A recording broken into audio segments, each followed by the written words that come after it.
তোমরা যখন অন্য কারো বাড়িতে যাবে, খবরদার অনুমতি না নিয়ে, সালাম না দিয়ে ঘরে ঢুকে যেও না। দরজার সামনে দাঁড়িয়ে থাকো। দরজার সামনে দাঁড়িয়ে দাঁড়িয়ে 3 বার অনুমতি চাও, তারপরে সালাম দাও। অনুমতি দিলে ঢুকবা, নচেত চলে যাবা। ঠিক কি না? এই আইনটা কার? ফেনীবাসী কি আইনটা মনে রাখতে পারবে? কারো বাসায় যাওয়ার আগে অ্যাপয়েন্টমেন্ট নিয়ে যাব। আর যে হুট করে দরজার ভিতরে ঢুকে যাব না, অপেক্ষা করব। You have to wait. তিনি আসতে বললে এরপরে ঢুকবো। মনে থাকবে? কারো ঘরে অনুমতি না নিয়ে ঢুকা কবিরা গুনাহ। কি গুনাহ? আমরা এগুলোর ইসলাম মনে করি না। আমরা ম্যানার জানি না, আমরা সোশ্যাল নর্মস জানি না। আমরা মনে করি নামাজ, রোজা, হজ, যাকাত, জিকির এগুলাই ইসলাম। ঠিক কিনা? ধরাবাঁধা ইসলাম হিন্দু ধর্মের মতো গদবাঁধা কোনো ধর্ম নয়। আমাদের মসজিদ এটা গির্জা, প্যাগোডা, সিনাগগ আর গুরুদুয়ারার মতো যে কোনো ইবাদতগাহ নয়। আমাদের মসজিদগুলো আমাদের সামাজিক ঐক্যের কেন্দ্রবিন্দু। আমাদের ইসলাম হচ্ছে আমাদের জীবন চালানোর মেথোডোলজি। কেমন করে এই লাইফটা সুন্দর হবে, স্মুথ হবে, তার সব নির্দেশনা কোরআনের ভেতরে আছে না নাই? এজন্য বিশ্বনবী বললেন, খবরদার কারো ঘরে যাওয়ার আগে সালাম দাও, পাশাপাশি অনুমতি চাও। এক সাহাবী দাঁড়িয়ে বললেন, ইয়া রাসূলুল্লাহ, ইয়া হাবিবাল্লাহ, আমার ঘরে আমরা কেবল 2 জন থাকি, 2টা ঘর। এক ঘরে থাকে আমার আম্মা, আরেক ঘরে থাকে আমি। আফাস্তাদিনু আলা উম্মি, আমি কি আমার মায়ের ঘরে ঢোকার আগে অনুমতি নেওয়া লাগবে নাকি? নবী হে, 2টা রুম আমার ঘরে, এক রুমে আমি, আরেক রুমে আমার মা। আফাস্তাদিনু আলা উম্মি, আমার মায়ের ঘরে যাওয়ার আগে অনুমতি নেওয়া লাগবে? আনা খাদিমুহা, আমি তো তার খেদমত করি, মায়ের ঘরে যাইতে অনুমতি লাগবে? বিশ্বনবী বললেন, নাআম ইস্তাআযিন আলাইহা, হ্যাঁ অবশ্যই মায়ের ঘরে ঢোকার আগে অনুমতি নিয়ে ঢুকবা। সুবহানাল্লাহ পড়বেন না? সাহাবী বললেন, ইয়া রাসূলুল্লাহ, তিনি তো আমার মা, অনুমতি লাগবে কেন? বিশ্বনবী বললেন, আতুহিব্বু আন তারাহা উরিয়ানাতান, ও সাহাবী, তুমি কি তোমার মাকে উলঙ্গ দেখতে পছন্দ করো নাকি? সাহাবী বললেন, না, কশ্চিনকালেও নয়, আমি কখনো আমার মারে উলঙ্গ অবস্থায় দেখতে পছন্দ করব না। বিশ্বনবী বললেন, তাহলে অবশ্যই অনুমতি নিয়ে ঢুকবা। যদি মারে উলঙ্গ দেখতে মনে না চায় তাহলে ঢুকবা, কারণ ঘরের ভিতরে কে কখন কোন পরিস্থিতিতে থাকে তার কোনো হিসাব আছে। এজন্য সালাম দিবেন, নক করবেন, অনুমতি চাইবেন, তখন নিজেকে নিজে ভিতরে যারা আছে, মহিলা হোক পুরুষ হোক, সামলে নিবে, গুছিয়ে নিবে, তারপরে আপনাকে ঢুকার ব্যবস্থা করে দিবে। ঠিক কিনা? তাহলে মায়ের ঘরে ঢুকতে হলে যদি অনুমতি লাগে, তাহলে বোনের ঘরে ঢোকার আগে অনুমতির দরকার আছে না নাই? আমার পাশের ঘর হচ্ছে আমার ভাইয়ের ঘর, ভাইয়ের ঘরে ঢোকার আগে অনুমতির দরকার আছে না নাই? কাজিন, চাচাতো বোন, খালাতো বোন, চাচাতো ভাই, খালাতো ভাই, পাশের ঘরের ভাবি, পাশের বাড়ির মানুষ, এদের ঘরে ঢোকার আগে অনুমতির প্রয়োজন আছে না নাই? খবরদার, খবরদার, এটা কবিরা গুনাহ। This is my first message to the people of Feni tonight. আজ রাতে ফেনীবাসীদের কাছে আমার প্রথম মেসেজ হচ্ছে, কারো ঘরে যাওয়ার আগে অ্যাপয়েন্টমেন্ট নিয়ে যাব। কখন তার সাথে দেখা করব, আগে অ্যাপয়েন্টমেন্ট নিয়ে যাব, তারপরে যে দরজার বাইরে দাঁড়িয়ে পারমিশন চাইবো, মানে অনুমতি নিব, তারপরে সালাম দিব, এরপরে ঘরে ঢুকবো। পারা যাবে? ইনশাল্লাহ পড়তে পারবেন না আওয়াজ করে? আজকে আলোচনার বিষয় হচ্ছে সূরাতুল হুজুরাত। সূরার নাম কি? হুজুরাত। এটা মাদানী সূরা। কি সূরা? এটা কোরআনের 49 নম্বর সূরা। কত নম্বর সূরা? এই সূরায় মোট আয়াত আছে 18টি। কয়টি? এবার আমি প্রশ্ন করব, উত্তর দেন। এই সূরায় মোট আয়াত সংখ্যা কয়টি? 18টি। এটি কোরআনের কততম সূরা? 49তম সূরা। আর সূরাটা মাক্কি সূরা। কি সূরা? মাদানী সূরা। এই সূরাটাকে বলা হয় সামাজিক রীতিনীতির সূরা। সোশ্যাল নর্মস শেখানো হয়েছে এই সূরায়। কেমন করে সমাজের শান্তি শৃঙ্খলার ভারসাম্য অক্ষুণ্ণ থাকবে সে ব্যাপারে এই সূরাতে আল্লাহ তাআলা কিছু দিক নির্দেশনা দিয়েছেন।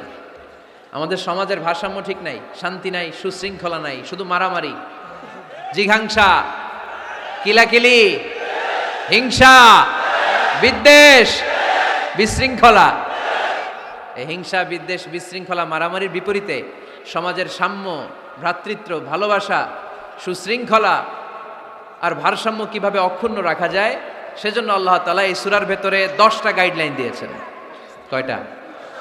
সবাই বলতে হবে, কয়টা? 10টা। প্রথম গাইডলাইন হচ্ছে আল্লাহ তাআলা বলছেন, খবরদার যারা বিশ্বাসী বলে নিজেদেরকে দাবি করো, আল্লাহ আল্লাহর রাসূলের নিয়মের বা আইনের উপর দিয়ে টপকে যেও না। আল্লাহ আল্লাহ রাসূল যেটা বলেছে এটাই ফাইনাল, ঠিক কি না? রব্বুল আলামিন বলেন, ইয়া আইয়ুহাল্লাযীনা আমানু লা তুকদ্দিমু বাইনা ইয়াদাইল্লাহি ওয়া রাসূলিহি ওয়াত্তাকুল্লাহ ইন্নাল্লাহা সামিউন আলীম। পড়েন সুবহানাল্লাহ। আল্লাহ বললেন, যারা বিশ্বাসী বলে দাবি করো, খবরদার আল্লাহর দেয়া বিধান আর আমার নবীর দেয়া বিধান, এই বিধানগুলাই ফাইনাল। এই ফাইনাল কথার পরে মুমিনের কোনো কথা থাকতে পারে? আল্লাহ যেটা বলেছে, আল্লাহ রাসূল যেটা বলেছে সেটাই ফাইনাল। আওয়াজ করে বলতে হবে, সেটা কি? এটা ফাইনাল। এরপর আর নতুন কোনো কথা নাই। যখনই বলা হবে আল্লাহ বলেছে, রাসূল বলেছে, আমরা বলবো আমান্না সামি'না ওয়া আতা'না, আমরা শুনলাম, মানলাম, বিশ্বাস করলাম। আমাদের পক্ষ থেকে আর দ্বিতীয় কোনো কথা নাই, ঠিক কি না? এজন্য আল্লাহ বললেন, খবরদার আমি আর আমার রাসূল যেটা দিয়েছি সেটাই ফাইনাল। অতিরিক্ত বুঝতে যেও না, ওভার স্মার্ট সাজতে চেও না, আমি আল্লাহর দেয়া নবীর দেয়া বিধানের সামনে অ্যাডভান্স হতে যেও না। কারণ আমি আল্লাহ আর আমার রাসূল যেই নিয়ম দিয়েছি সেটাই ফাইনাল, সেটাতেই বরকত। কোন মুমিন বান্দাবান্দীদের কাছে যখন আল্লাহ আর আল্লাহর রাসূলের কথা বলা হয়, তাদের কাছে এটাই ফাইনাল, ঠিক কি না? ওমা কানা লিমুমিনিন ওয়ালা মুমিনাতিন ইযা খাদাল্লাহু ওয়া রাসূলুহু আমরান আইয়াকুনা লাহুমুল খিয়ারাতু মিন আমরিহিম। মুমিন নরনারীর কাছে যখন বলা হবে এটা আল্লাহর কথা, আল্লাহর রাসূলের কথা, এটাই ফাইনাল। এরপরে মুমিনের আর নতুন কোনো চয়েস থাকতে পারে? আল্লাহ বলেছে 5 ওয়াক্ত সালাত জামাতের সাথে আদায় করো, এটাই ফাইনাল, ঠিক কি না? আল্লাহ বলেছেন, চুরি করলে চোরের হাত কেটে দাও। বিশ্বনবী জীবদ্দশায় চোরের হাত কেটে দেখিয়ে দিয়েছেন, চুরি করলে হাত কেটে দাও, এটাই ফাইনাল, ঠিক কি না? আল্লাহ নিয়ম জারি করেছেন, ও নারীরা পর্দা করে ঘর থেকে বের হও, এর উপরে কোনো কথা নাই, জোরে বলেন ঠিক কি না? আল্লাহ আইন করে দিয়েছেন, রমাদানের 29 দিন কিংবা 30 দিন রোজা রাখবা, এটাই ফাইনাল, এরপরে কোনো কথা নাই, জোরে বলেন ঠিক কি না? যারা সম্পদশালী হয়েছো, বছরান্তে 2.5% যাকাত দিবা, বিধানটা কার? এটাই ফাইনাল, এরপরে কোনো কথা আছে? তার মানে আল্লাহ আল্লাহ রাসূল যেটা দিয়েছে এটাই ফাইনাল, এটাই সর্বোৎকৃষ্ট। এর চেয়ে উৎকৃষ্ট আর ভালো হতে পারে না, এটাই শ্রেষ্ঠ। এক সাহাবী বলল, আসুমুদ্দাহার, আমি সারা বছর রোজা রাখবো, রোজা ভাঙবো না। আরেক সাহাবী বলল, আতাজিলুন নিসা, আমি আমার বউয়ের কাছে যাব না, আজীবন বৈরাগ্য জীবন যাপন করব। আরেক সাহাবী বলল, উসল্লি লাইলা কুল্লাহ, সারা রাত তাহাজ্জুদ পড়ব, ঘুমাবো না। এই কথা শুনে বিশ্বনবী রেগে গেলেন। বিশ্বনবী বললেন, কে কে বলেছে এই কথা যে সারা বছর রোজা রাখবে, সারা রাত তাহাজ্জুদ পড়বে, স্ত্রীর কাছে যাবে না? ইন্নী আখশাকুম লিল্লাহি ওয়া আতকাকুম লাহু, নিশ্চয় আমি তোমাদের চাইতে আল্লাহকে বেশি ভয় করি। আমি বিশ্বনবী সবচেয়ে বড় মুত্তাকি, আমি বিশ্বনবী সবচেয়ে বড় বুজুর্গ, আমি বিশ্বনবী সবচেয়ে বড় আল্লাহওয়ালা। তো আমি এত বড় আল্লাহওয়ালা হয়ে আমি 11 জন স্ত্রী রেখেছি, আমি এত বড় আল্লাহওয়ালা হয়ে রাতে তাহাজ্জুদও পড়ি, আবার কিছু অংশ ঘুমাই, আমি এত বড় আল্লাহওয়ালা হয়ে বছরে কিছু সময় রোজা রাখি, মাঝে মাঝে রাখি না। তো আমি ব্যালেন্স করে জীবন ধারণের পরে আমার আল্লাহওয়ালাগিরিতে কোনো সমস্যা হয় নাই, আমার নবী হতে সমস্যা হয় নাই। তোমাদের সমস্যা হলো কেন? তোমরা কোত্থেকে এটা শিখেছো? আমি বিশ্বনবী যেটা শিখিয়েছি এটাই ফাইনাল, এর চেয়ে শ্রেষ্ঠ কোনো কাজ আর হতে পারে না। চিল্লায় বলেন ঠিক কি না? ফজরের ফরজ নামাজ করা গান, আওয়াজ করে বলেন, বিধানটা কার? আপনি যদি বলেন আমি একটু বাড়াইয়া পড়বো, 3 রাকাত পড়বো, সওয়াব বেশি হবে না? কারণ আপনি অ্যাডভান্স হয়েছেন। লা তুকদ্দিমু বাইনা ইয়াদাইল্লাহি ওয়া রাসূলিহি, খবরদার আল্লাহ আল্লাহ রাসূলের উপর অ্যাডভান্স হয়ো না। রমাদানের রোজা 30টা, আপনি যদি বলেন 35টা রাখবো, ফেনীর ভাইয়েরা, রমজানের পরে আরো 5টা যদি একাধারে রাখেন, রমজান মনে করে আল্লাহ কবুল করবে? কবুল করবে? তার মানে আল্লাহ আল্লাহ রাসূল যেটা বলেছে এটাই ফাইনাল, এর চেয়ে বেশি কিছু আর ইবাদত করা যাবে, এর চেয়ে শ্রেষ্ঠ ইবাদত হতে পারে না। বিষ্ণু ইসা ইসলাম বললেন, সারা রাত তাহাজ্জুদ পড়লে এটা শ্রেষ্ঠ ইবাদত নয়, বরং রাতের কিছু অংশ ঘুমাবা, কিছু অংশ তাহাজ্জুদ পড়বা। আইয়ামুল বীজের রোজা রাখবা, সোম আর বৃহস্পতিবার রোজা রাখবা, আরাফার রোজা রাখবা, আশুরার রোজা রাখবা, শাওয়ালের 6 রোজা রাখবা, এর চেয়েও বেশি রাখতে চাইলে একদিন রোজা রাখবা, আরেকদিন রাখবা না, একদিন রাখবা, আরেকদিন রাখবা না। এর চেয়ে ভালো রোজার হতে পারে? হতে পারে না। আল্লাহর হাবিব সাল্লাল্লাহু আলাইহি ওয়াসাল্লাম বললেন, সেই শ্রেষ্ঠ যে স্ত্রীদের সাথেও মেলামেশা করে আবার ইবাদতও করে। ইসলামের মধ্যে ভারসাম্য আছে না নাই? তাহলে বোঝা গেল আল্লাহর হাবিব সাল্লাল্লাহু আলাইহি ওয়াসাল্লাম আল্লাহর সবচেয়ে কাছের, তিনি সবচেয়ে বড় মুত্তাকি। ফেনীবাসী আওয়াজ করে বলেন তো, আমার নবীর চাইতে বড় মুত্তাকি হওয়া যাবে? আমার নবীর চাইতে বড় আল্লাহওয়ালা হওয়া যাবে? নামাজ কেমন করে পড়তে হয় এটা নবী শিখায় গিয়েছেন, এর চেয়ে বেশি কিছু করা যাবে? জিকির কেমন করে করতে হয় এটা বিশ্বনবী শিখিয়ে গিয়েছেন কি জান নাই? বিশ্বনবীর শিখানো পন্থার বাইরে নতুন পন্থায় জিকির করা যাবে? তাহলে আল্লাহ এবং আল্লাহ রাসূল যা শিখিয়েছে এটাই ফাইনাল। আল্লাহ আল্লাহ রাসূলের কথার উপরে আমরা দ্বিতীয় কোনো কথা বলতে চাই না। এটা হচ্ছে 1 নাম্বার গাইডলাইন। সমাজে যদি শান্তি আনতে চান এই গাইডলাইন মানতে হবে। বিশ্বাসীদের জন্য 2 নাম্বার গাইডলাইন হচ্ছে লা তারফাউ আসওয়াতাকুম ফাওকা সাউতিন নবী। খবরদার ওহে বিশ্বাসীরা, নবীর কণ্ঠের চাইতে যেন তোমাদের কণ্ঠ উঁচু হয়ে না যায়। আপনারা কথা শুনতেছেন? মনোযোগ আছে না গেছে? বনু তামিম গোত্রের নেতা কে হবে? আল্লাহর হাবিব সাল্লাল্লাহু আলাইহি ওয়াসাল্লাম পরামর্শ করছিলেন। সাইয়েদনা আবু বকর বললেন, আমার মতামত হচ্ছে এই লোকটা নেতা হলে ভালো হয়, যোগ্য লোক। ওমরে ফারুক বললেন, না, উনি না। আবু বকর যেটা বলেছে ওইটা না, আমার মনে হয় এই লোকটা নেতা হলে ভালো হয়। আবু বকর বললেন, না ওমর তুমি বুঝো না, আমি যারা বলছি সে ভালো। ওমরে ফারুক বলে, না আবু বকর, আমি যাকে বলেছি সে ভালো। এরকম মতামত দিতে দিতে, তর্ক করতে করতে বিশ্বনবীর গলার চাইতে সাহাবীদের গলার আওয়াজ বড় হয়ে গিয়েছে। আল্লাহ এটা আরশের উপর থেকে বরদাস্ত করে নাই। আল্লাহ বলেছেন, খবরদার, লা তারফাউ আসওয়াতাকুম ফাওকা সাউতিন নবী। নবীর কণ্ঠের চাইতে তোমাদের কণ্ঠ যেন উঁচু হয়ে না যায়। আমার নবীকে আমি তোমাদের বন্ধু বানিয়েছি, তোমাদের কাছে রেখেছি, তার মানে এই নয় যা মন চায় তাই নবীর সাথে আচরণ করবা, ঠিক কি না? কখনো যেন নবীর কণ্ঠের চাইতে কণ্ঠ উঁচু হয়ে না যায়। যদি নবীর গলার আওয়াজের চাইতে তোমাদের গলার আওয়াজ উঁচু হয়ে যায়, তোমাদের জীবনের সব নেক আমলগুলোকে আমি বাতিল করে দেব। আল্লাহ ধমক দিয়ে বললেন, খবরদার, ইয়া আইয়ুহাল্লাযীনা আমানু লা তারফাউ আসওয়াতাকুম ফাওকা সাউতিন নবী ওয়ালা তাজহারু লাহু বিল কওলি কাজহরি বা'দিকুম লিবা'দিন আন তাহবাতা আ'মালুকুম ওয়া আনতুম লা তাশউরুন। পড়েন সুবহানাল্লাহ। আল্লাহ বললেন, খবরদার, আমার নবীর কণ্ঠের চাইতে যেন তোমাদের কণ্ঠ উঁচু হয়ে না যায়।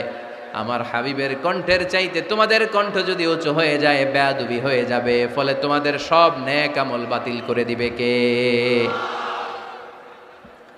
এই আয়াত নাজিল হওয়ার পরে সাহাবারা কেউ বিশ্বনবীর সামনে এসে বড় গলায় কথা বলে না, আস্তে আস্তে বলে। কেমনে বলে? ওমরে ফারুক এই আয়াত শুনে এত ভয় পেলেন, তিনি বিশ্বনবীর কাছে কোনো কথা নিয়ে আসলে ফিস ফিস করে বলতেন।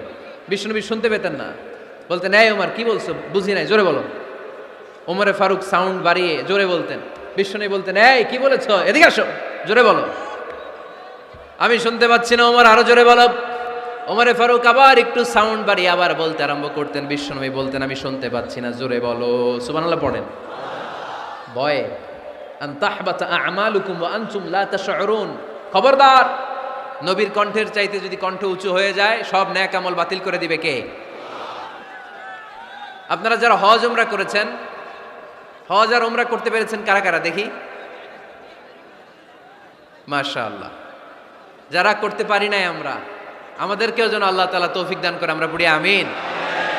আমরা যেন কাবার চারপাশে তাওয়াফ করতে পারি, সাফা মারওয়ায় যেন সাই করতে পারি, আল্লাহর হাবিব সাল্লাল্লাহু আলাইহি ওয়াসাল্লামের কবরের সামনে দাঁড়িয়ে যেন আমরা সালাতু সালাম পাঠ করতে পারি। আওয়াজ করে পড়তে হবে আমিন। বিশ্বনবী সাল্লাল্লাহু আলাইহি ওয়াসাল্লামের কবরের উপরে এই আয়াতটা লেখা, যে আয়াত নিয়ে আমি এখন আপনাদের সামনে আলোচনা করছি, লা তারফাউ আসওয়াতাকুম ফাওকা সাউতিন নবী। দেখছেন না হাজী সাহেবরা, দেখে আসছেন না? আপনি যখন মসজিদে নববীতে নামাজ পড়বেন, আল্লাহর হাবিব সাল্লাল্লাহু আলাইহি ওয়াসাল্লামের কবর জিয়ারতের জন্য যখন রওনা হবেন, সর্বপ্রথম বাম দিকে পড়বে রাউদাতুম মিন রিয়াদিল জান্নাহ। এই জায়গাটা হলো দুনিয়ার বুকে জান্নাতের বাগান সমূহ থেকে একটা বাগান। আপনি হাঁটতে থাকবেন, হাঁটতে হাঁটতে রাউজাতুম মিন রিয়াদিল জান্নাহ পার হওয়ার পরে বাম দিকে পড়বে বিশ্বনবীর কবর। বিশ্বনবীর কবরের সামনে দাঁড়িয়ে কোনো উম্মত সহ্য করতে পারে নাকি? ধৈর্য ধারণ করতে পারে নাকি? আজীবন যেই নবীর কথা শুনলাম, আজীবন যেই নবীর হাদিস চর্চা করলাম, আজীবন যেই নবীর ভালোবাসা হৃদয়ের মধ্যে ধারণ করলাম, ওই নবী নাকি এই জায়গায় শোয়া, ওই নবী নাকি এখানে শুয়ে আছে, এটা কল্পনা করলে কোনো উম্মাত ধৈর্য ধারণ করতে পারে? কলিজাটা ছিঁড়ে খান খান হয়ে যায়, চিৎকার দিয়ে নবীরে ডাক দিতে মনে চায়। কিন্তু আল্লাহ বলেছেন খবরদার, কবরের উপরে এই আয়াতটা লেখা, লা তারফাউ আসওয়াতাকুম ফাওকা সাউতিন নবী, খবরদার এটা নবীর দরবার, এখানে বড় গলায় চিৎকার চেঁচামেচি করে কোনো আওয়াজ করা যায় না। চিল্লায় বলেন ঠিক কি না? এজন্য আল্লাহ বললেন লা তারফাউ আসওয়াতাকুম ফাওকা সাউতিন নবী, খবরদার নবীর কণ্ঠের চাইতে যেন কণ্ঠ উঁচু হয়ে না যায়। এই আয়াতের হুকুম আল্লাহর হাবিব সাল্লাল্লাহু আলাইহি ওয়াসাল্লামের জীবদ্দশা অবস্থায় যেমন ছিল ঠিক এখনো এটারে বলবৎ রেখেছে কে? তাই ওইখানে আল্লাহর হাবিব সাল্লাল্লাহু আলাইহি ওয়াসাল্লামের কবরের সামনে বুক ফেটে কান্না আসে, আমার নবী, আমার পেয়ারা নবী এখানে, পেয়ারা রাসূল শুয়ে আছে, এটা জেনেও আমি চিৎকার দিতে পারি না, আমি হই হুল্লোড় করতে পারি না, আমি লাফাতে পারি না, আমি শুধু চোখের পানি ছেড়ে আমার নবীরে সালাম পাঠাতে পারি। ঠিক কিনা? এই আয়াতের হুকুম শুধু নবীর ক্ষেত্রেই প্রযোজ্য নয়, আব্বা আম্মার ক্ষেত্রেও প্রযোজ্য। আব্বা আম্মার সামনে দাঁড়িয়ে বড় গলায় কথা বলা যাবে? উস্তাদ আল আসাতেজা যারা আমাদেরকে শিখিয়েছেন তাদের সামনে বড় গলায় কথা বলা যাবে না। আধ্যাত্মিক গুরু, ইসলামী আন্দোলনের নেতা, ধর্মীয় নেতা, ওনাদের সামনেও চোখ রাঙিয়ে কথা বলা যাবে না। চিল্লায় বলেন ঠিক কি না? লা তারফাউ আসওয়াতাকুম ফাওকা সাউতিন নবী। আদব নাই সমাজে, আদব নাই, এজন্য এত মহা সমস্যা। তাহলে প্রথম মেসেজ হচ্ছে আল্লাহ আল্লাহর হাবিব যা বলেছেন ওইটাই ফাইনাল, ওইটার উপরে কোনো কথা আছে? দ্বিতীয় মেসেজ হচ্ছে নবীর দরবারে দাঁড়িয়ে বড় গলায় কথা বলা যাবে। 3 নম্বরে আল্লাহ বললেন ইয়া আইয়ুহাল্লাযীনা আমানু ইন জাআকুম ফাসিকুম বিনাবাইন ফাতাবায়ানু, ও বিশ্বাসীরা, ও ঈমানদার বান্দারা, তোমাদের সামনে যদি কোনো পাপাচারী, কোনো ফাসেক যদি কোনো খবর নিয়ে আসে, খবরটা বিশ্বাস করার আগে যাচাই করে নিও। ফাতাবায়ানু ইয়ানি ফাতাসাব্বাতু আন সিহহাতিল খবর, খবরটা সহি কিনা যাচাই করার দরকার আছে না নাই? ইযা জাআকুম ইন জাআকুম ফাসিকুম বিনাবাইন ফাতাবায়ানু। ফেনীবাসী মনোযোগ দিয়ে শুনেন, কেউ যদি কোনো তথ্য নিয়ে আসে, খবর নিয়ে আসে, শুনেই হুট করে বিশ্বাস করা যাবে না। ফেসবুকে প্রায় বিভিন্ন ফেক নিউজ আছে না নাই? রুমর, গুজব আছে না নাই? আমি তখন মালয়েশিয়া, হঠাৎ করে দেখলাম নিউজের মধ্যে অনেকে স্ট্যাটাস দিতে শুরু করেছে যে পেঁয়াজের মতো লবণেরও দাম বেড়ে গেছে। এটা কি সত্য নিউজ না গুজব? জোরে বলেন। গুজব। আসলে কি লবণের দাম বাড়ছিল? বাড়ে নাই, কিন্তু না জেনেই অনেকে শেয়ার দিছে। এজন্য ফেসবুকে কোনো নিউজ যদি আপনি দেখতে পান, শুনতে পান, verify, justify the news whether it's true or wrong, check, make a cross check and double check regarding the authenticity of the report. এই রিপোর্টটা সঠিক কিনা ভেরিফাই করবেন আগে, তারপরে শেয়ার মারবেন। অনেকে আছে সিলে কান নিয়ে গেছে, শুনে সিলের পিছনে দৌড়। আগে কি সিলের পিছনে দৌড়াবেন নাকি কানে হাত দিবেন? নিউজ একটা দেখলেই শেয়ার দেয়া যাবে? কি করবেন? যাচাই করবেন। You have to cross check, you have to justify the news, you have to verify the news. আমরা প্রায় নিউজ একটা দেখলেই শেয়ার দেই। হয়তো একটা ভুল নিউজ আপনি শেয়ার দিয়েছেন, এই ভুল নিউজের কারণে পুরো সমাজের মধ্যে গোলমাল, এর দায়ভার আপনার কাঁধেই বর্তাবে। আওয়াজ করে বলেন ঠিক কিনা? এই ভুয়া নিউজগুলোতে আমাদের খুব আগ্রহ। ফেসবুক নিজের মন মতো ব্যবহার করা যাবে না। প্রায় ফেসবুকে অনেক রুমর পাবেন, গুজব, অনেক স্ক্যান্ডাল, অমুক নেতার গোপন ভিডিও ফাঁস। তো অমুক নেতার গোপন ভিডিও ফাঁস, তোর কি হয়েছে? তোর সমস্যা কি? ওইটা তোর শেয়ার দেয়া লাগবে কেন? চিল্লায় বলেন ঠিক কিনা? মানুষের দোষ আমরা গোপন করতে পারি না। মান সাতারা মুসলিমান সাতারাহুল্লাহু ফিদ দুনিয়া ওয়াল আখিরা, যে অন্যের দোষ দেখে গোপন রাখে তার দোষগুলো গোপন রাখবে কে? ওমান কাশাফা মুসলিমান কাশাফাহুল্লাহু ফিদ দুনিয়া ওয়াল আখিরা, যে অন্যের গোপন বিষয় প্রকাশ করে দেয় ওর গোমরও কিয়ামতের ময়দানে ফাঁস করে দিবে কে? আপনি 10 জনের সামনে অন্যের গোপন বিষয় ফাঁস করবেন, আল্লাহ লাখো মানুষের সামনে আপনার ল্যাংটা করে ছেড়ে দিবে। লক্ষ মানুষের সামনে আপনার গোমর ফাঁস করে দিবে। এজন্য খবরদার, অন্যের পিছনে লেগে থাকেন না, অন্যের দোষ খুঁজেন না, দোষ খুঁজবেন নিজের। ইন জাআকুম ফাসিকুম বিনাবাইন ফাতাবায়ানু। মুমিন কোনো তথ্য, কোনো সংবাদ, কোনো রিপোর্ট কিংবা নিউজ শুনলেই বিশ্বাস করে না। মুমিন আগে এটাকে যাচাই করে, বাছাই করে, জাস্টিফাই করে, ভেরিফাই করে, তারপরে সে বিশ্বাস করে। ঠিক কি না? আল্লাহর হাবিব সাল্লাল্লাহু আলাইহি ওয়াসাল্লাম বনুল মুস্তালিকের যুদ্ধে জয়লাভ করলেন। হারিস ইবনে মিরার বনুল মুস্তালিকের নেতা। শুনতেছেন আপনারা? কষ্ট হচ্ছে? আচ্ছা। হারিস ইবনে মিরার বললেন, ইয়া রাসূলুল্লাহ, আমরা ইসলাম ধর্ম গ্রহণ করলাম, কি কি নিয়ম মানতে হবে? আল্লাহর হাবিব সাল্লাল্লাহু আলাইহি ওয়াসাল্লাম বললেন, সালাত পড়বে, যাকাত দিবে। উনি বললেন, তাহলে যাকাত নেন। আল্লাহর হাবিব বললেন, না, এই তো মাত্র কালিমা পড়ে মুসলমান হলে হালানিল হাউল, 1 বছর অতিক্রান্ত হওয়ার পরে যাকাত দিবে। আল্লাহর হাবিব সাল্লাল্লাহু আলাইহি ওয়াসাল্লাম মদিনায় ফিরে আসলেন। 1 বছর পর আল ওয়ালিদ ইবনে উকবাহ রাদিয়াল্লাহু তাআলা আনহুকে পাঠালেন, যাও বনুল মুস্তালিকের 1 বছর পূর্ণ হয়েছে, যাকাতের সম্পদ নিয়ে আস। এইদিকে হারিস ইবনে মিরার যাকাতের সম্পদ নিয়ে, সৈন্যবাহিনী নিয়ে, নবীর দূত আসবে যাকাত কালেকশনের জন্য, ওনার জন্য মেহমানদারিতে কোনো ঘাটতি না হয়, ওয়েল রিসিপশন দেওয়ার জন্য এলাকা থেকে বের হয়ে মরুভূমির সামনে দলবল নিয়ে দাঁড়িয়ে। ওয়ালিদ ইবনে উকবা যখন যাকাতের সম্পদ কালেক্ট করার জন্য বনুল মুস্তালিকের ওদিকে যেতে শুরু করেছে, এলাকায় ঢোকার আগেই দেখে বনুল মুস্তালিকের লোকেরা ঘোড়সাওয়ার বাহিনী দাঁড়ায় আছে। এই দৃশ্য দেখে ওয়ালিদ ইবনে উকবা মনে করেছে বনুল মুস্তালিক মনে হয় তাকে হত্যা করার জন্য দাঁড়িয়ে রয়েছে। আসলে কি হত্যার জন্য দাঁড়ায় আছে? কি জন্য দাঁড়ায় আছে? ওয়েলকামিং রিসিপশন দেওয়ার জন্য। উনি ভয় পেয়ে অ্যাবাউট টার্ন, তথ্য যাচাই না করে মনে করছে আমারে মারবে, ধরবে, about turn, return back to Medina. মদিনায় চলে গেলেন, যে বলে, ইয়া রাসূলুল্লাহ, বনুল মুস্তালিক যাকাত দেওয়া তো দূরের কথা, এগুলো তো সব কাফের হয়ে গেছে। ইয়া রাসূলুল্লাহ, ওরা তো মনে হয় কাফের হয়ে গিয়েছে, যাকাত প্রদান করা তো দূরের কথা, মারার জন্য সৈন্যবাহিনী নিয়ে অ্যাটাক করেছে। বিশ্বনবী রেগে গেলেন।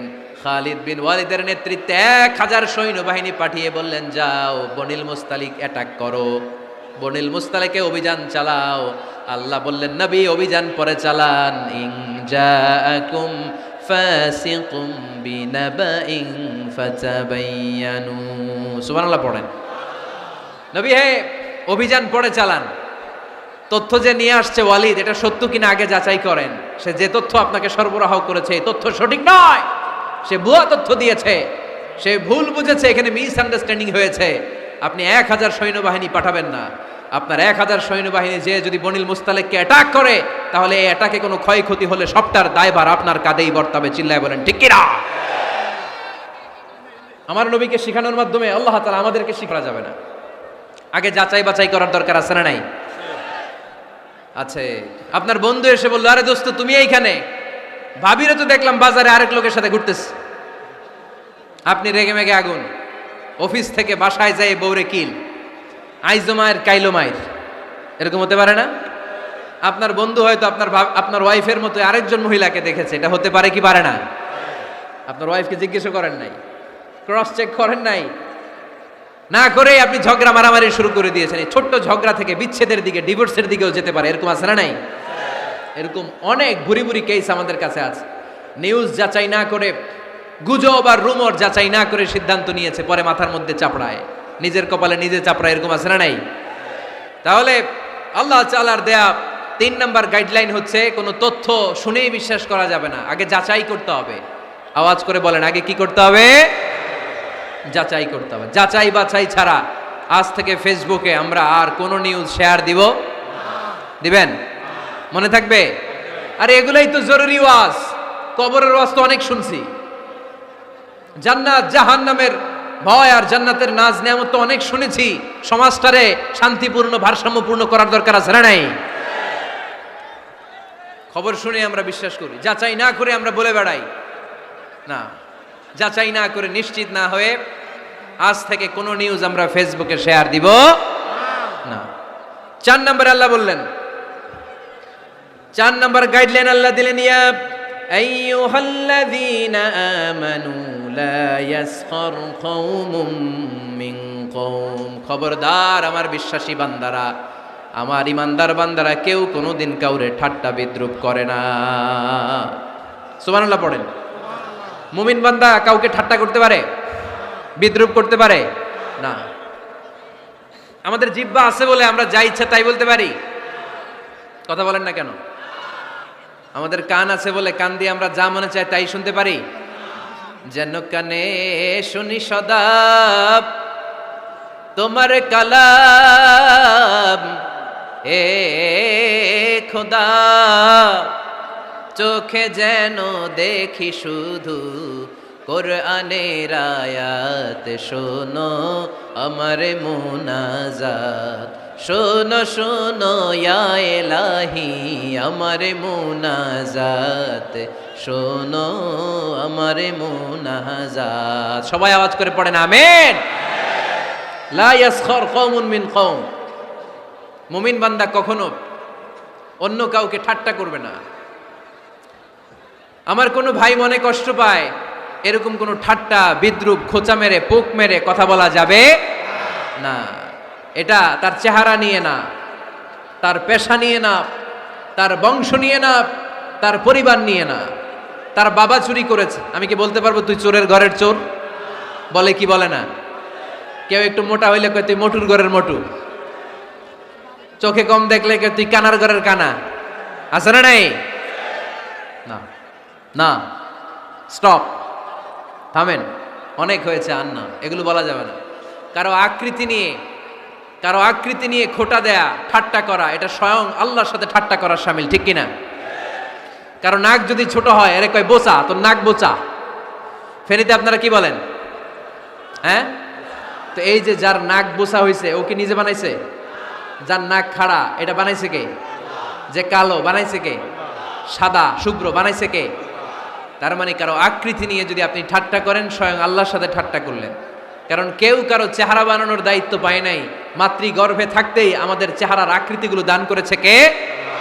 হুয়াল্লাযী ইউসাউইরুকুম ফিল আরহামি কাইফা ইয়াশা, লা ইলাহা ইল্লা হুয়াল আজিজুল হাকীম। তিনি এমন সত্তা, তোমরা যখন তোমাদের মায়ের পেটের ভেতরে ছোট্ট একটা ভ্রূণ কণা ছিলা, তখনই তোমাদের চেহারার আকৃতি দিয়েছে কে? মায়ের পেটে থাকতেই কে ছেলে হবে, কে মেয়ে হবে, কে সুশ্রী হবে, কে শ্যামলা হবে, কার নাক লম্বা হবে, কারটা খাটো হবে, এগুলো ফিক্স করে রেখেছে কে? এজন্য কখনো কারো চেহারা, কারো আকৃতি নিয়ে ঠাট্টা বিদ্রুপ করা যাবে না। কারণ এই চেহারা আমরা বানাই নাই, বানাইছে কে? প্রত্যেককে যদি আল্লাহ তাআলা প্রত্যেকের নিজের চেহারা ডিজাইন দেওয়ার সুযোগ দিত, তাহলে আমরা আমাদের চেহারা কি এরকম বানাইতাম? কি করতাম? আপনাকে যদি আপনার চেহারা তৈরি করার ডিজাইন আল্লাহ দিত, যে তুমি যেমন মনে চাই নিজের চেহারাটার ডিজাইন দাও, কেমন বানাতেন নিজেকে? কথা বলেন, কয়েকজন বলেন না? হ্যাঁ, সবচাইতে সুন্দর করে আমি আমার অবয়বটাকে তৈরি করতাম। কোন নারীকে যদি তার চেহারার ডিজাইন তৈরি করার সুযোগ আল্লাহ দিতেন, সে নারী তাকে বিশ্ব সুন্দরী করে তৈরি করত, ঠিক কিনা? এটা আল্লাহ আমাদেরকে দেয় নাই, এটা আল্লাহ তাআলা নিজ হাতে রেখেছে, নিজে করেছে। তাই কারো আকৃতি নিয়ে ব্যঙ্গ করলে স্বয়ং আল্লাহর সাথে ব্যঙ্গ করার শামিল, চিল্লায় বলেন ঠিক কিনা? সাইয়েদনা ইবনে মাসউদ রাদিয়াল্লাহু তাআলা আনহুর পায়ের নলা ছিল চিকন। হাদিসে এসেছে দাকিকুস সাকাইন, ওনার পা দুইটা ছিল চিকন খেজুর পাড়ার জন্য। ইবনে মাসউদ রাদিয়াল্লাহু তাআলা আনহু যখন খেজুর গাছে উঠলেন, সাহাবারা সাইয়েদনা ইবনে মাসউদের পা দেখে হাসাহাসি শুরু করে দিল। বিশ্বনবী বললেন, খবরদার খবরদার, ইবনে মাসউদের চিকন পা দেখে তোমরা হেসো না, ইবনে মাসউদের চিকন পা দেখে তোমরা হাসো। কিয়ামতের ময়দানে ইবনে মাসউদের এই চিকন পা গুলো যদি মিজানের পাল্লায় রেখে দেওয়া হয়, এই পা দুইটার ওজন উহুদ পাহাড়ের চেয়ে ওজনওয়ালা হয়ে যাবে। এজন্য খবরদার, জিহ্বা আছে বলে যে কোনো কমেন্ট করবেন না। এই আবার কি হইছে দেখি, আওয়াজ কেন? হ্যাঁ, আর কি দেখবেন? এখনই তো বিদায় নেব আমি, চুপ করেন না, এবার থামেন। জিহ্বা আছে বলেই যে কোনো ধরনের মন্তব্য করা যাবে না। আল্লাহর হাবিব সাল্লাল্লাহু আলাইহি ওয়াসাল্লাম বলেছেন, মাইয়াদমান লি মা বাইনা লিহিয়াইহি ওয়া মা বাইনা রিজলাইহি আদমান লাহুল জান্নাহ। ও আমার উম্মতেরা, তোমাদের মধ্য থেকে কেউ যদি আমাকে দুইটা অঙ্গের গ্যারান্টি দেয়, কয়টা অঙ্গের? সবাই বলতে হবে কয়টা? আমার কোন উম্মত যদি আমাকে দুইটা অঙ্গের গ্যারান্টি দেয় যে তারা এই দুই অঙ্গের পাপ করবে না, আমি তাদেরকে জান্নাতের গ্যারান্টি দেই। এক নম্বরে মা বাইনা লিহিয়াইহি, দুই চোয়ালের মাঝখানে যা থাকে মানে জিহ্বা। আমার কোন উম্মত যদি আমারে গ্যারান্টি দেয় জিহ্বা দিয়ে কোনো মিথ্যা বলবে না, কাউরে বাজে কথা বলবে না, ঠাট্টা বিদ্রুপ করবে না, জিহ্বা দিয়ে যে এই পাপ কাজগুলো হয় এগুলো করবে না। আর দুই রানের মাঝখানে যে অংশ আছে লজ্জাস্থান, এই দুইটা অঙ্গের গ্যারান্টি যদি আমার কোনো উম্মত আমারে দেয়, আমি আমার ওই উম্মতকে জান্নাতের গ্যারান্টি দিয়ে দেব। খবরদার ফেনীবাসী, খবরদার। মন চাইলেই যা মনে চাই মুখ দিয়ে বলা যাবে। আমার রাসূল সাল্লাল্লাহু আলাইহি ইসলামের 11 জন স্ত্রী, এর মধ্যে একজন স্ত্রী ছিলেন একটু স্থূল আকৃতির, মানে মোটা। কি ছিলেন জানেন? ওই স্ত্রীর নাম কি? সফিয়া। কি নাম? সফিয়া বিনতে হুয়াই ইবনে আখতাব। উনি আল্লাহর হাবিব সাল্লাল্লাহু আলাইহি ইসলামের সব স্ত্রীদের মধ্য থেকে একটু স্থূলকার ছিলেন, একটু ফেটি ছিলেন, মোটা ছিলেন। আম্মাজান আয়েশা একবার ওনার প্রতি রেগে আল্লাহ রাসূল সাল্লাল্লাহু আলাইহি ইসলামের কাছে বিচার দিলেন যে আপনার মুটি বউ, মুটকি বউ। আল্লাহর হাবিব সাল্লাল্লাহু আলাইহি ইসলাম এই কথা শুনে রেগে গেলেন। আয়েশা, এটা তুমি কি বললা? তুমি সফিয়ারে মুটি বলে গালি দিলা। লাকাদ কুলতিলা কালিমাতান লাউ মুজিজাতু লা মাসাজাতিল বাহর। আয়েশা, তুমি এমন একটা কথা সফিয়ার শানে বলেছো, এই কথাটাকে যদি সাগরের মধ্যে ঢেলে দেওয়া হয়, এই কথাটার তিক্ততা আর পঙ্কিলতা পুরো সাগরের নীল পানিকে মুহূর্তে কালো করে দিবে। এজন্য খবরদার, জিহ্বা সামলান। সাহাবারা রাদিয়াল্লাহু তাআলা আনহু আজমাইন, ওনারা জিহ্বা ধরে মাঝে মাঝে জিহ্বার মধ্যে বাড়ি দিতেন আর কাঁদতেন আর বলতেন, জিহ্বা, তোর কারণে কিয়ামতের দিন আমরা আল্লাহর কাছে ধরা খেয়ে যাব। মুমিন চাইলেই এই মুখ দিয়ে যা মনে চায় বলতে পারে। তাহলে 4 নাম্বার গাইডলাইন হচ্ছে লা ইয়াসখার কওমুন মিন কওম, কোন বিশ্বাসী বান্দা কখনো অন্য বিশ্বাসী বান্দাকে ঠাট্টা বিদ্রুপ করতে পারবে। 5 নম্বরে আল্লাহ বললেন ওয়ালা তালমিজু আনফুসাকুম, খবরদার অন্যের দোষ খুঁজবা না। ও আমার বিশ্বাসী বান্দারা, নিজের দোষ খোঁজো, অন্যের দোষ খোঁজো না। দেখেন সমাজটারে শান্তিপূর্ণ বানানোর জন্য আল্লাহর পক্ষ থেকে কি সুন্দর মোরাল এন্ড এথিক্যাল ইনস্ট্রাকশনস, কি চমৎকার গাইডলাইন। অন্যকে ঠাট্টা করো না।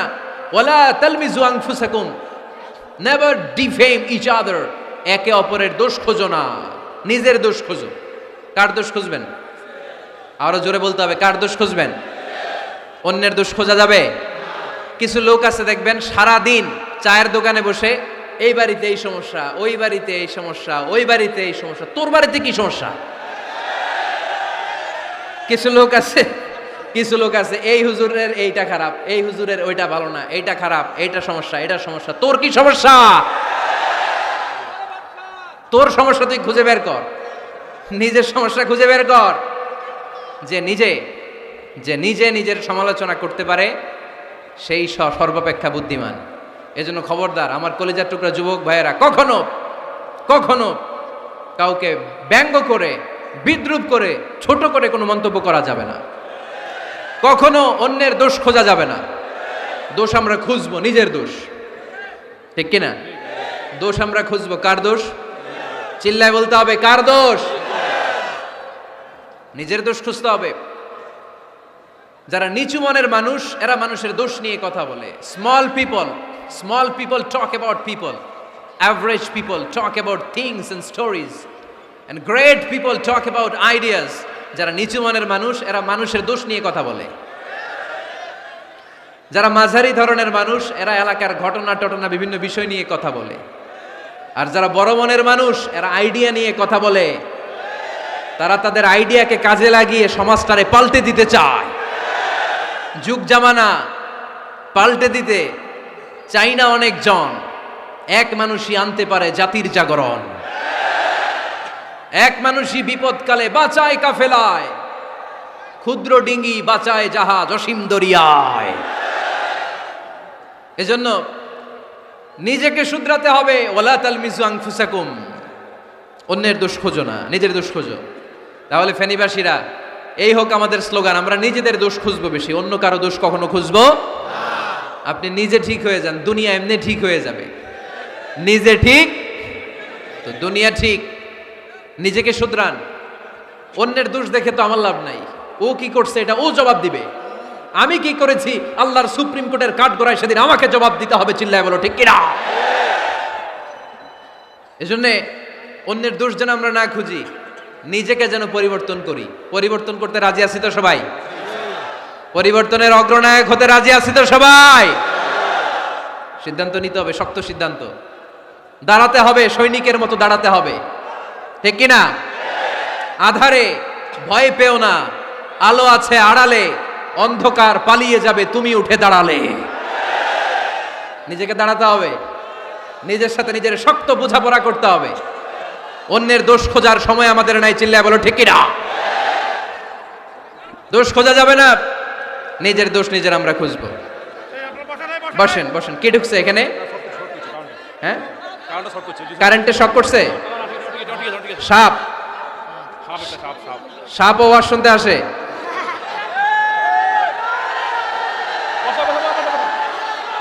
মাশাআল্লাহ।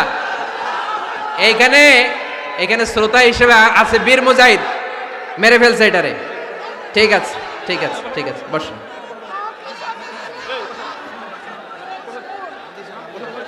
এখনো কথা বাকি, বসেন। একটা আওয়াজ হবে না, একটা আওয়াজ হবে না। আবার আওয়াজ হয় এখানে।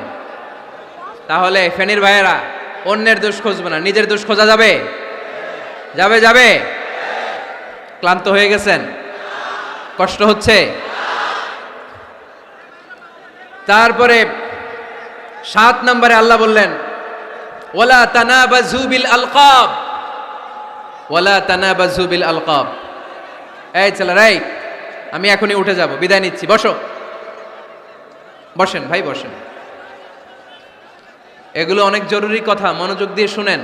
ওয়ালা তানাবাযু বিল আলকাব, মানুষকে মন্দ নামে ডেকো না। অনেকের নাম চেঞ্জ করে ডাকি, আছে না নাই? না, আমার কলিজার টুকরা ফেনীর ভাইয়েরা, আজ থেকে কখনো কারো নাম চেঞ্জ করে আমরা ডাকবো না। যে নামে তাকে ডাকলে সে খুশি, আমরা ওই নামে ডাকবো, পারবো তো? কারণ প্রত্যেকের নামটা প্রত্যেকের কাছে বড্ড দামি, প্রত্যেকের নামটা প্রত্যেকের কাছে বড্ড প্রিয়।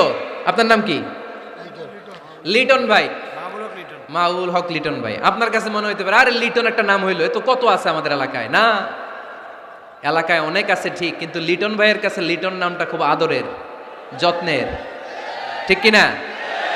আমার নাম কি? আমার নাম মিজান। আরে মিজান একটা নাম হইলো নাকি? কত নাম আছে মিজান, এলাকার সিপাই পয়রাস। এটা ঠিক, অনেক নাম আছে মিজান নামে, কিন্তু যেহেতু এটা আমার নাম, আমার কাছে এই নামটা বড় দরদের, বড় যত্নের, বড় আদরের। কারণ এই নামটা আমার পরিচয় বহন করে। ভাইয়ের নাম কি? স্বপন। স্বপন ভাই এলাকায় অনেক আছে না?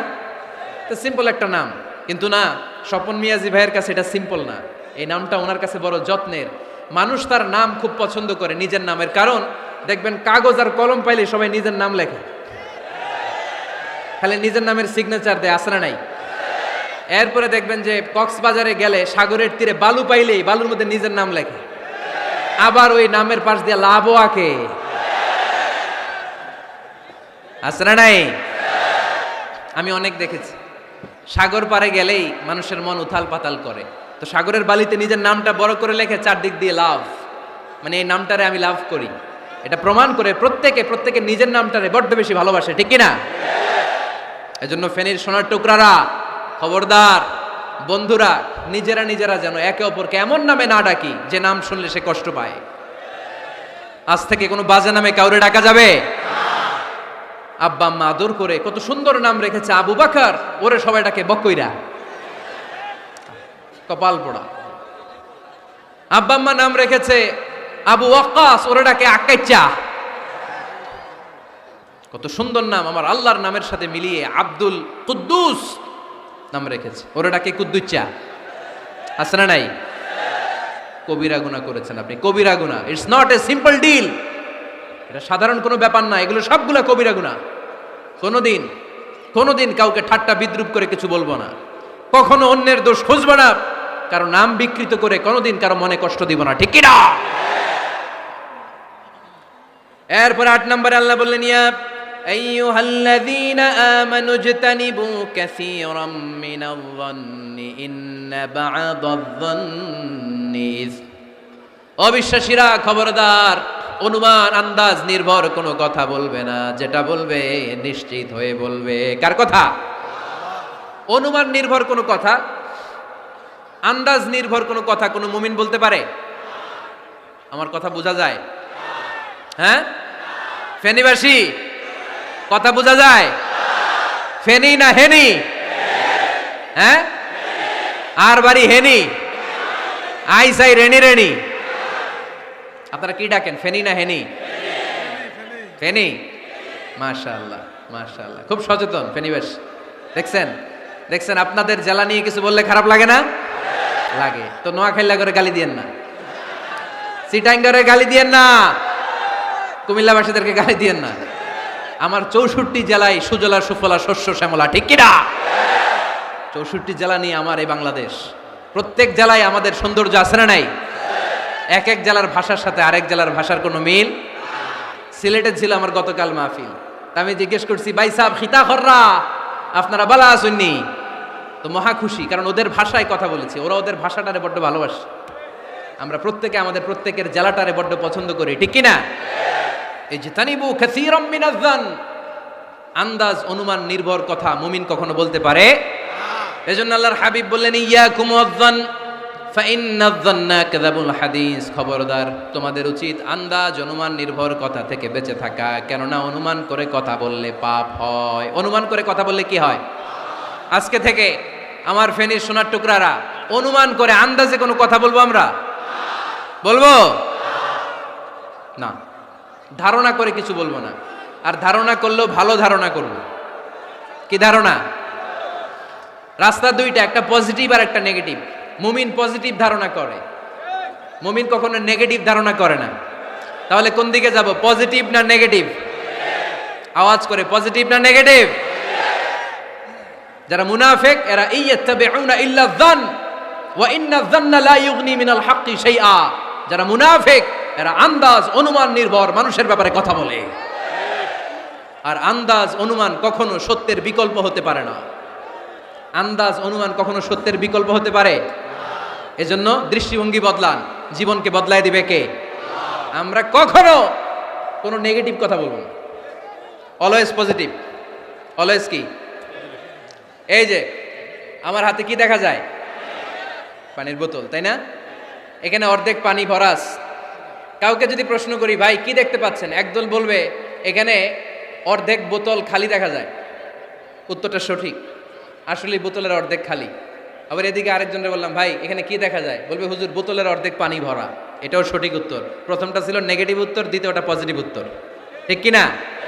যারা সবসময় নেগেটিভ চিন্তা করে এরা খালি জায়গাটা দেখছে যে পানি নাই, আর যারা সবসময় পজিটিভ চিন্তা করে এরা পানি যে ভর্তি অর্ধেক ওইটা দেখছে। আমরা নেগেটিভের দিকে যাব না, মুসলমান থাকবে সব সময় always positive. Come back positive, not go back negative. চিল্লায় বলতে হবে, ঠিক কিনা? কখনো আন্দাজ অনুমান নির্ভর আমরা কিছু বলবো না। 9 নাম্বার, একেবারে শেষের দিকে চলে আসছে। 9 নাম্বার, আল্লাহ বললেন খবরদার, ওয়ালা তাজাসসু, গোয়েন্দাগিরি করো না। গোয়েন্দাগিরি করা হারাম। গভর্নমেন্ট যে গোয়েন্দা বিভাগ রেখেছে এটা না, এটা দেশের আইন শৃঙ্খলা বজায় রাখার জন্য এটা জরুরি। আল্লাহর হাবিব সাল্লাল্লাহু আলাইহি ওয়াসাল্লামেরও নিজস্ব গোয়েন্দা ছিল, কিন্তু আমরা যে নিজেরা গোয়েন্দাগিরি করি এটারে হারাম ঘোষণা করেছে কে? অনেকে আছে দেখবেন জানলা একটা খোলা থাকলে উকি মারে। আলহামদুলিল্লাহ ফেনীতে এগুলা নাই।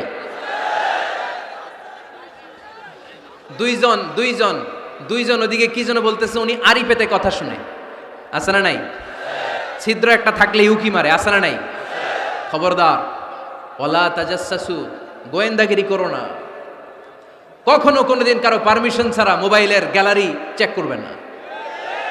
কখনো কারো পারমিশন ছাড়া তার ফেসবুকের মেসেঞ্জারে কে কার সাথে চ্যাটিং করেছে এটা করা যাবে না।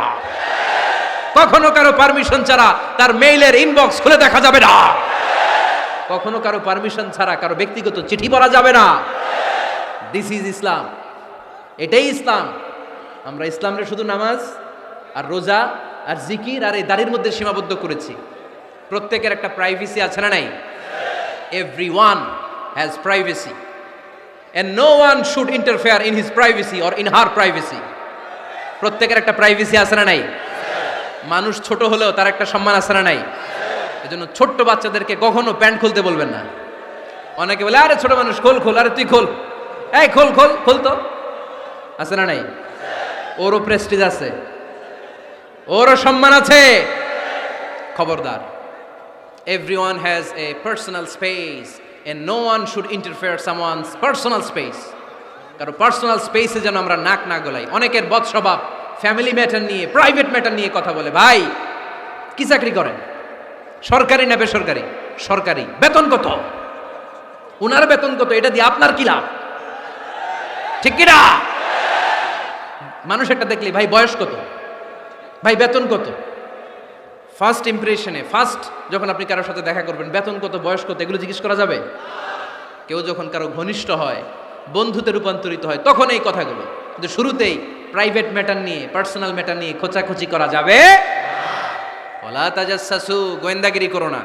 গোয়েন্দাগিরি করাকে হারাম ঘোষণা করেছে কে? শেষ কথা বলি, 10 নম্বরে আল্লাহ বললেন, 10 নম্বরে রব্বুল আলামিন বললেন, ওয়ালা ইয়াগতাব বা'দুকুম বা'দা আইয়ুহিব্বু আহাদুকুম আইয়াকুলা লাহমা আখিহি মাইতান ফাকারিহতুম। খবরদার কেউ কারো গীবত করো না। কি করো না? গীবত করো না। এই উঠতেছে কে? বসেন, এখনই কথা শেষ হবে, একসাথে উঠবো। বসেন, আমার দিকে তাকান, আওয়াজ বন্ধ করুন। একে অপরের গীবত করো না। ব্যাকবাইটিং, চুগলখড়ি, আলহামদুলিল্লাহ ফেনীতে এগুলা নাই। আহা, চায়ের দোকানে বসে এর কথা ওর কানে, ওর কথা ওর কানে বইলা সমাজে একটা গিরিঙ্গি লাগায়, আছে না নাই? আল্লাহর হাবিব বললেন, আতাদরুনা মাল গীবা, গীবত কারে বলে জানো নাকি? সাহাবীরা বললেন, আল্লাহু ওয়া রাসূলুহু আ'লামু, আল্লাহ আল্লাহর রাসূল ভালো জানেন।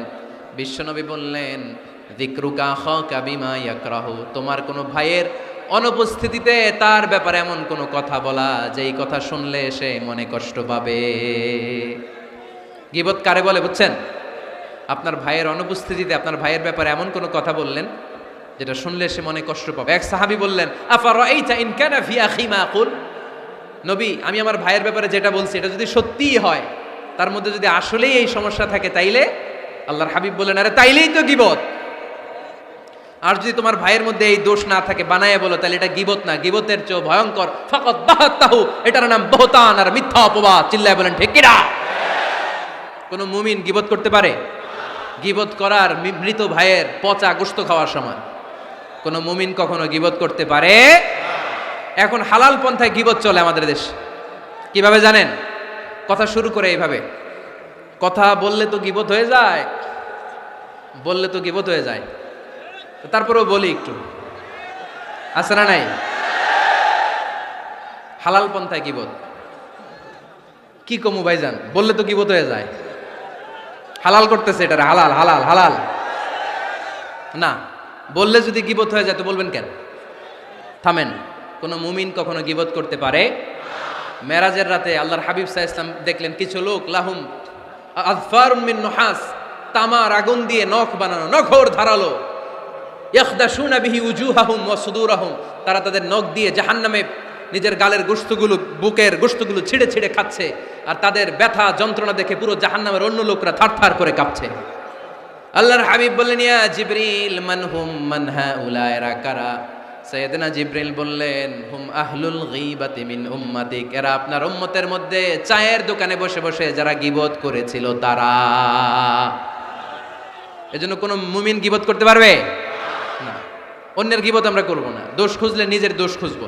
এই 10টা গাইডলাইন এই ফেনী জেলায় যদি কালকে থেকে ইমপ্লিমেন্ট হয়, আপনাদের কি মনে হয় ফেনীর কোনো এলাকাতে, কোনো থানাতে মারামারি, বিশৃঙ্খলা এগুলো থাকবে? থাকবে? সব শেষে আল্লাহ তাআলা আমাদেরকে ঐক্যবদ্ধ হওয়ার কথা বললেন।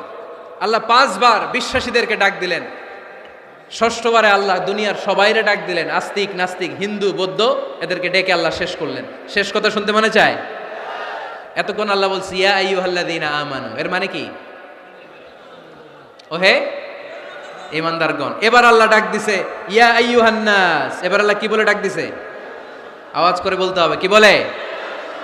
এবার আল্লাহ বললেন, ইয়া আইয়ুহান নাস ইন্না খালাকনাকুম মিন যাকারিন ওয়া উনসা ওয়া জাআলনাকুম শুউবান ওয়া ক্বাবাইলা লিতাআরাফু ইন্না আকরামাকুম ইনদাল্লাহি আতকাকুম। পড়েন সুবহানাল্লাহ।